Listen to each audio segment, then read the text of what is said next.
Coming up in today's newscast, police recommend indictments against Prime Minister Netanyahu in Case 4000, aka the Bezeq probe. A massive nationwide strike against violence against women is announced for Tuesday, and thousands come together in Bethlehem for the annual Christmas tree lighting ceremony.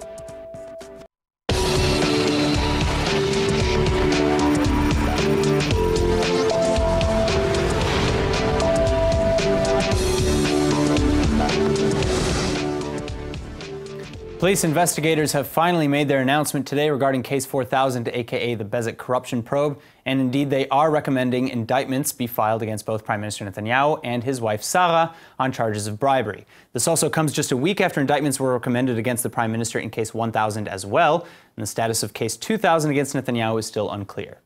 But according to the police report in Case 4000, quote, the Prime Minister and his associates intervened in a blatant and ongoing manner, and sometimes even daily, in the content published by the Walla News website, and also sought to influence the appointment of senior officials, like editors and reporters, via their contacts with Shaul and Iris Elovich, end quote. And in return for more favorable coverage and treatment at Walla, the Prime Minister allegedly sought to push legislation that would benefit Bezeq telecommunications. Thus, Shaul Elovich and his wife Iris are also suspects in the case, as Shaul is a controlling shareholder of Bezeq, in addition to being the owner of the Walla News network. The police statement describes the issue as, quote, improper conduct between Netanyahu and Elovich on two main axes, diverting media coverage in exchange for preferable regulation, end quote. Now, this may be the third case implicating Netanyahu on criminal charges, but according to reports, it's also the most serious. Multiple former Netanyahu aides and confidants have turned state's witnesses, and many Walla reporters have also reported being pressured away from negative reporting on the Prime Minister. As for Sarah Netanyahu, she stands accused of charges of bribery, fraud, breach of trust, and disruption of investigative and judicial proceedings, primarily as she's thought to have acted as an intermediary between the Prime Minister and the Eloviches. Prime Minister Netanyahu, on the other hand, from the beginning and until now has maintained his innocence, accusing the police's Lachav 433 unit of even conspiring against him and his family. And in fact, the rest of the cabinet seems to be taking this more seriously than Netanyahu as well. אני מקווה מאוד שההמלצה תתברר כלא נכונה. אני מתפלל ומקווה שראש הממשלה יימצא זכאי והממשלה תמשיך ותעבוד לטובת עם ישראל. But one thing is for sure. The police recommendation is exactly that, a recommendation. And Attorney General Avichai Mandelblit said he wouldn't look at the results of the investigations against Netanyahu until all three cases, cases 1000, 2000, and 4000, were completed. Well, now they are, and the state's attorney's office will review the police's findings ahead of making its own recommendation for Mandelblit to consider on whether to indict or not. Final say on indictments aren't likely to come from Mandelblit then until at least mid to late 2019. Joining us now with more on the police recommendations to indict Prime Minister Netanyahu in Case 4000 or the Bezeq probe is Naftali Ben-Simon, a journalist and member of the Likud party. Naftali, thank you so much for coming back in again today. Thank you for having me. All right, so first of all, what are your initial reactions to the indictment recommendations from the police? Well, after 3 years of a nightmare for the Prime Minister and his family, for the Israeli democracy, we are still in a new chapter of the allegations against the Prime Minister. We started with 1,000, 2,000, 3,000, and now 4,000. And it's a very sad day. It's a very sad day for me, for the Prime Minister and his family, for the Israeli democracy. And it seems to me that it's not only a question of the allegations, it's a question of the timing. We are under a very fragile coalition, and kind of allegations now in this timing, and I have to mention another dimension of the timing. It's the first night of Hanukkah, the first candle. Nobody is thinking about feelings, about emotions, about something else than we must now put everything on the table. So I think it becomes more and more hard feeling about personal agendas from the police or from the chief of the police against the Prime Minister. But again, that being said, let's assume that even if that were true, that the police have some sort of vendetta against the Prime Minister and they were pursuing these allegations against him because of that. First of all, the timing of the end of an investigation in 3 years, that's actually relatively short for a massive investigation like this. And further, Attorney General Mandelblit said that, as you said, I mean, you can say that this timing is political, but Mandelblit isn't going to make any sort of ruling until at least mid to late 2019. on these? We are in the long process, already 3 years, and Mandelblit will decide, and it will take another year. But there is a feeling that we can maybe step down the Prime Minister by these allegations. We will replace the Prime Minister only by democratic votes. And anyone who thinks that we can change the system here and make it by personal vendetta or something else, so it will not happen. But having said that, look, we are in the law state. We are not against not the police, not the judicial system. We have a huge respect in the Likud party for those establishments. But it seems to me that something in the air is smelling very bad. All right, so my final question, actually, which kind of comes off of that feeling, is that, will confidence in the government or in the police, be shaken by this either way? Because if Netanyahu, let's say Netanyahu is actually indicted, then confidence in the government will decrease. Yes. And if it's found that this is a police kind of vendetta against the government, then that also will reduce confidence in the government. So is this a lose-lose situation? Already for Netanyahu, for the Likud party, For the country. For the country, of course, it's a lose-lose situation. We are thinking that we are living in an island, that we are the only one in this world. We are challenging so many. The Prime Minister is if he's facing so many international challenge, domestic challenge, security challenges, and we have to think that we need to wait. We need to wait. We need to brief, and we need to leave this prosecution to be to the end, and then we will know for sure the facts, what happened with 1,000, 2,000, and 4,000 cases. All right. Well, at the very least, I would like to hope that this is not some sort of vendetta, because I'd like to have some sort of confidence in the police's probes, regardless of what they find out in the end. And I hope, again, for the government, for the sake of this country, that maybe nothing will be found, and that will be all. Let me tell you just one short thing. We are from here. I'm going to the for lighting the first candle with the Prime Minister, and I can tell you that many people will be there to support him and his family, and to tell him that if the people would like to replace him, it will be only on the poll station, at the vote station. All right. Well, as I said, I'd like to hope that the police are professional and not acting out of any sort of vendetta. Naftali Ben-Saud, I hope so. Thank you so much for coming. Thank you. According to Syrian and Russian news reports, an Israeli warplane and 4 missiles have just been shot down over Syrian airspace following an alleged attempted attack on Thursday evening, November the 29th. Syria's Sana news agency said that Syrian air defenses were activated and thwarted an Israeli attack. أكد مصدر عسكري أن وسائط دفاعنا الجوي تصدت لأهداف معادية فوق منطقة الكسوة وأسقطتها دون أن تحقق أي هدف من أهدافها. وذكرت مصادر للأخبار أن دفاعاتنا الجوية تصدت للعدوان وأفشلته، ولم يستطع رغم كثافته من تحقيق أي هدف من أهدافه، حيث تم التعامل مع جميع الأهداف المعادية وإسقاطها. Kiswa, the supposed target, is home to multiple alleged military installations belonging to Hezbollah and Iranian militias near Damascus, just 50 kilometers north of Israel. Assuming this is true, it certainly wouldn't be outside of Israel's character to target this area, and attacks aimed at Kiswa in the past have also been attributed to Israel, including an attack just this past May in which 15 people were killed. But Israeli officials have rejected all such claims, both of the recent attack and of the downing of an Israeli aircraft. In fact, according to the IDF spokesperson's unit, a Syrian surface-to-air missile was fired, but into an open area of the Israeli Golan. The spokesperson continued, however, that, quote, "At this stage, it's not clear whether a missile actually landed in our territory," end quote. As if to inflame tensions further, though, this attack comes as Israeli relations with Russia remain damaged over the downing of a Russian aircraft in September. Russia responded by demanding more cooperation and intelligence sharing from Israel, as well as by installing S-300 surface-to-air defense systems in Syria. But Israel has indicated that it will not stop operations vital to keeping Iran and Iranian proxies at bay.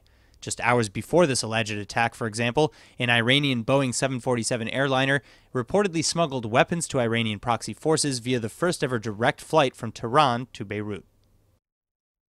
United States Secretary of State Mike Pompeo is also now again criticizing Iran, accusing the Islamic regime of carrying out a series of intercontinental ballistic missile tests in violation of UN Security Council Resolution 2231. The resolution, which is part of the JCPOA nuclear agreement with Iran, among other things, bans Iranian testing and use of ICBMs. Now, it's not yet clear where and when the test took place, but the test comes just days after Iranian officials within the IRGC said that their missiles were now capable of hitting American bases across the Middle East and further. In fact, now outfitted with precision GPS capabilities, Iran says that they can hit targets with increased accuracy at up to 500 kilometers away. But Pompeo said that Iran's growing missile testing and proliferation is raising the risk of escalation in the region along with it. And in a tweet made on Saturday, Pompeo condemned the act and called on Iran to cease these activities, especially as Iranian ICBMs can already reach as far as most of Europe. And if testing continues, they'll soon be able to reach the United States too, by the way. ICBMs have long been a contentious issue with Iran as well, as they're primarily linked to the use of weapons of mass destruction, and President Trump insisted that Iran's missile program be curbed heavily if signatories hope to keep the United States in the 2015 nuclear deal. As we know, though, the United States pulled out of the JCPOA last May, as Iran's missile programs have continued mostly unabated. Meanwhile, as the United States was looking at Iranian missile launches, though, they seem to have missed the launch of a new Iranian naval warship, the Sahand destroyer. The stealth ship can go for up to 5 months in a single voyage without resupplying, and features a helicopter launch pad, torpedo launchers, surface-to-air missile capabilities, anti-aircraft and anti-ship turrets, and more. It was dropped into the Persian Gulf in a televised Iranian ceremony Saturday morning. The Goldberg Committee, which is charged with reviewing and approving official nominations, rejected the appointment of Major General Moshe Edrei for the position of new police chief on Saturday on the grounds that he might be corrupt. Many government ministers, such as Gilad Erdan, however, who nominated Edrei, are now demanding that he be voted in as police chief anyway by the government, regardless of the committee's decision. And Al TV's Doriel Mizrahi has more on the unfolding story. Now, Doriel, how did this back and forth kind of begin? Right. Okay. So, like you said, he was chosen, he was nominated, Moshe Edrei, by Gilad Erdan, and he wanted to be police officer. We all know this, but he has to go through the Goldberg Committee, which is a vetting committee that they decide all senior officials. They give the final stamp. So, he didn't pass that. He didn't pass the test. Okay, well, what did they find on him? Because I know, Aviv Kochavi went through the same department. Exactly. So what did they find on Edrei? Right. So there's like a few things that they said weren't that ethical, or they didn't pass the committee because they didn't seem that kosher, I guess, for a person. One thing was he stopped a taxi driver and he framed him and he gave him a false report. This is allegedly, or this happened? No, this happened. Like the court threw it out afterwards, like after checking it and stuff. Just like he stopped him on the side, didn't seem that great to him, framed him for something he didn't do, and this taxi fought back. That was one situation. Another situation, senior officials got some tickets. He right away, erased them. He erased them? Yeah. He got rid of them? Got rid of them.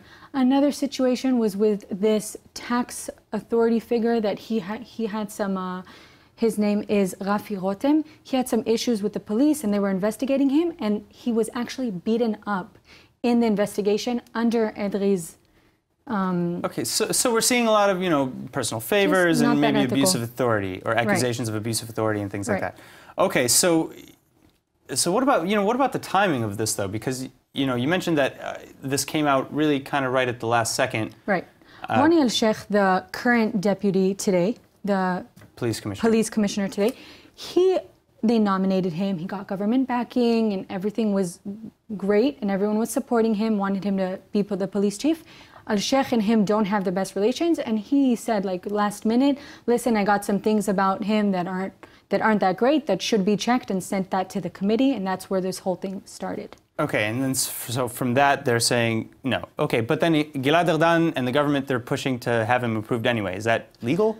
Okay, so the government made this committee to vet senior officials, and now they decided, listen, if you guys aren't agreeing with us, we're going to take it to our vote within the Knesset, and we'll decide it. So it's unsure if that's even legal. I'm sure someone or the Goldberg Committee or a citizen is going to take it to the High Court and they'll decide against it. But for now, this is what they're doing, and this is what they're saying to the media that they're going to do. All right, well, yeah, and I understand that this is a really big issue, especially because further reports are saying they're even, contending with the idea of disbanding the Goldberg Committee altogether, which, again, to disband a committee that disagrees with you just because it disagrees with you is a little. And the opposition even said something about this. The opposition was like, how's the public going to have faith in this government if a committee that doesn't agree with us, we're going against their word? So there's this whole thing about that. And well, we'll have to see how this plays out, and what they end up doing, if Edri will be appointed or if somebody else will, and Al-Sheikh is leaving now, and they're bringing in someone for 45 days, so they're going to figure all this out, and then we'll see if Moshe Edri is going to.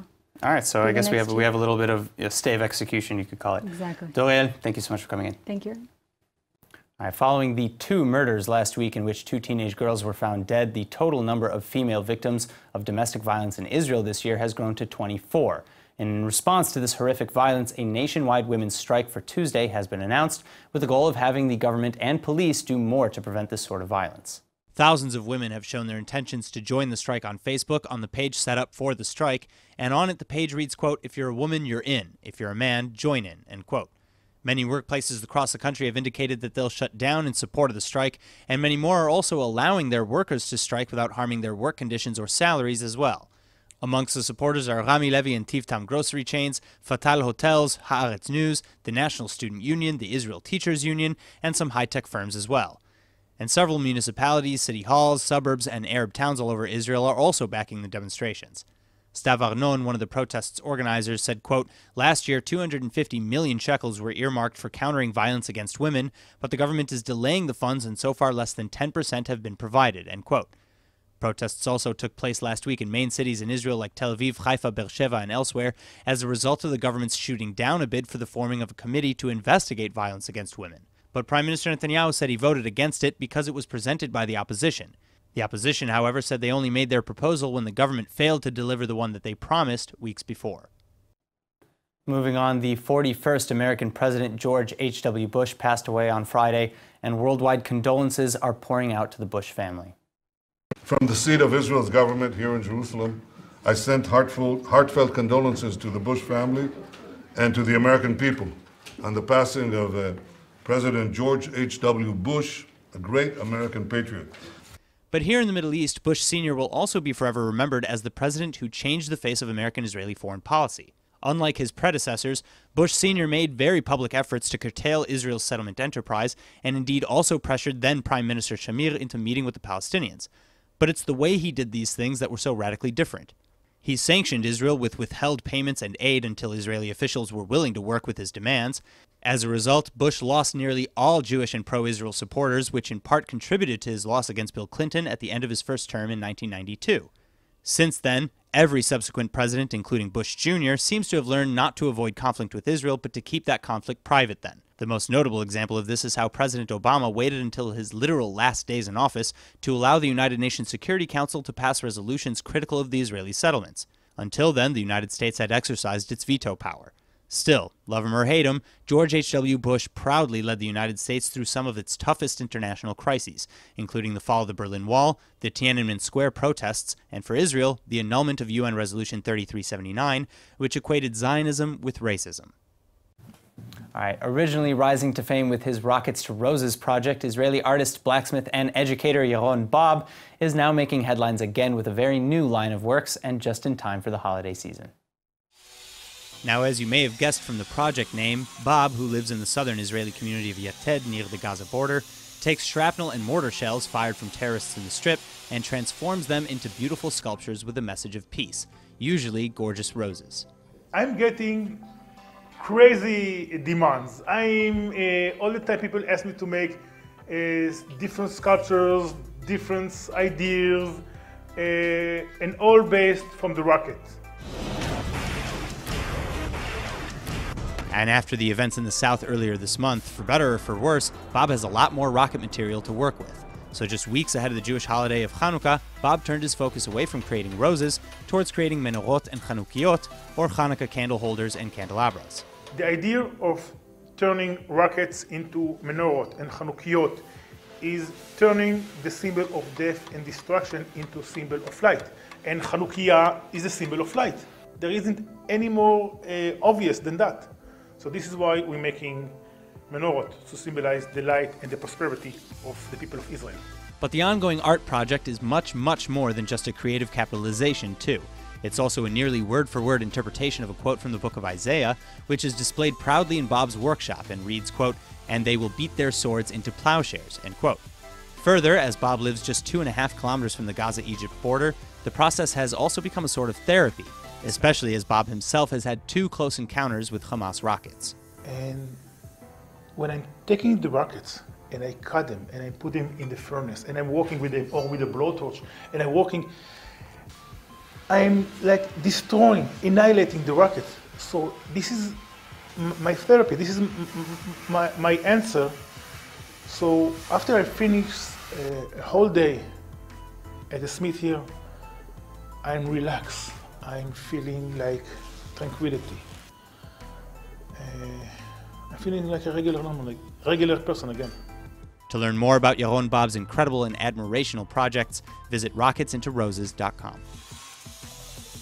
On a related note, the holiday season is back, and what better way is there to welcome in the month of Christmas than with thousands gathering in Bethlehem outside the Church of the Nativity, where Jesus is said to have been born. While thousands of Christians and tourists alike came to light the giant Christmas tree located outside the church, including both the Palestinian Authority Prime Minister Rami Abdallah and the top official of the Catholic Church in the Holy Land, Father Francesco Patton. And earlier on Saturday, Father Patton led a service at the Nativity Church as well. Prime Minister Abdallah, on the other hand, took time at the event to denounce alleged Israeli plans to, quote, uproot us and strip us from our civilization and history, end quote. That being said, the population today in Bethlehem, where the church resides, is about 2% Arab Christian, with the vast majority of the remaining population being Muslim Palestinians. In 1948, though, Christians made up 85% of the demographics, whereas by 1967, they had already declined in the city to 46%. These numbers have been mostly attributed to stress from the Israeli blockade, in addition to incidents of violence between Muslims and Christians in the area. But for the most part, relations between the two have been stable, if not positive. As for the annual ceremony Saturday evening, it was filled with a display of fireworks and many other festivities, and the event sparks a month of Christmas celebrations leading up to the traditional midnight mass on Christmas Eve, also at the Church of the Nativity. Finally, Hanukkah also begins tonight, with Israelis and Jews worldwide lighting the first of 8 daily candles at sundown. And in accordance with the Festival of Lights, get ready for a host of fun activities and events across Israel as well, including sporting events, concerts, night runs, and a free Hanukkah parade tomorrow afternoon in Jerusalem. So happy holidays to all, and have fun. And now for our Hebrew word of the day. Today is the first night of Chanukah, and the most famous Chanukah holiday game includes spinning a top called a dreidel. So our word is sevivon, which means dreidel.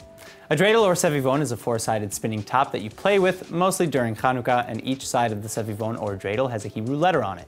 The letters are Nun, Gimel, Hey, and Shin, which form an acronym for Nes Gadol Haya Sham, meaning a great miracle happened there, referring, of course, to Jerusalem. This, of course, refers to the 8 days of Chanukah and the miracle of how a day's worth of oil lighting the temple's menorah lasted for a full 8 days, a great miracle indeed.